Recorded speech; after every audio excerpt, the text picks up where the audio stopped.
Ќе доделиме плакети и благодарници на индивидуалци и институции кои низ годините несебично придонесувале за мисијата на Македонското научно здружение за аутизам. Нивната помош, експертиза и верба во инклузијата овозможија здружението да расте, да се развива и да создава позитивни промени во животот на лицата со аутизам и нивните семејства. Ова признание не е само символ на благодарност, туку е поттик за сите нас да продолжиме заедно уште посилно и со поголемо срце. Со голема почит започнуваме со додавањето на признанијата. Го поканувам секретарката и председателот на здруженијето да повелат тука и да ги поделат признанијата. Може би најинтересниот дел да се. Така. На почетокот започнуваме со овие 3 плакети, кои што ги добиваат луѓе, институции за нивната долгогодишна поддршка, посветеност во развојот и унапредување на науката, инклузијата и правата на лицата со аутизам. Со искрена благодарност за 25 години успешна соработка и заеднички принос. Следната плакета ја доделуваме на еден од основачите на Македонското научно здружение за аутизам за неговата визија, посветеност и непроценлив придонес во развојот и унапредувањето на поддршка на лицата со аутизам.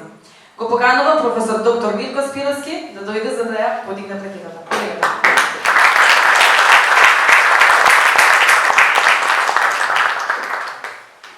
Слушаме професор Спировски, долгогодишен соработник, основач, што да ви кажам повеќе, моментално директор на фондацијата Спировски, кој што се бави со наука уште, ај нема да му ги открива годините, но се седмици.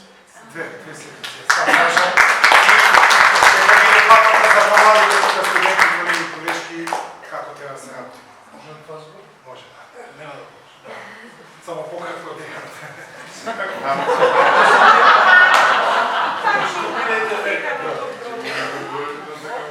Само да подсетам. Со Владимир се знаеме повеќе од 25 години, затоа што пред 27 или 8 години покојниот професор Едински ми најави разговор во кој што рече би сакал да разговараме за една многу интересна идеја за докторска дисертација и потоа дојдат двајцата, образложија што е идејата. Мене тоа ми изгледаше многу чудно во тоа време, меѓутоа сепак сватив дека представува начин на навлегување на научниот приод во една од таквите области. И од тогаш наваму, еве гледаме се што е направено.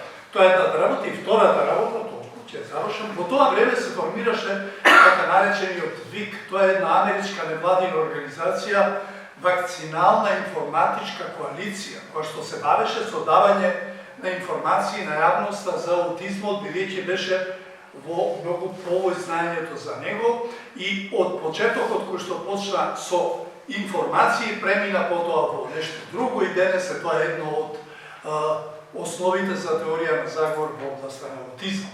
Тоа беше идејата што тогаш Владимир Крајковски и ние поддржавме да се формира научен приод, а не ваков приод, и еве видовме дека тоа дава резултати. Јас му посакувам и нему лично и на здружението не само 25, како што кажа колешката, но многу повеќе години да објективната научна мисла владее низ нашата држава за аутизм.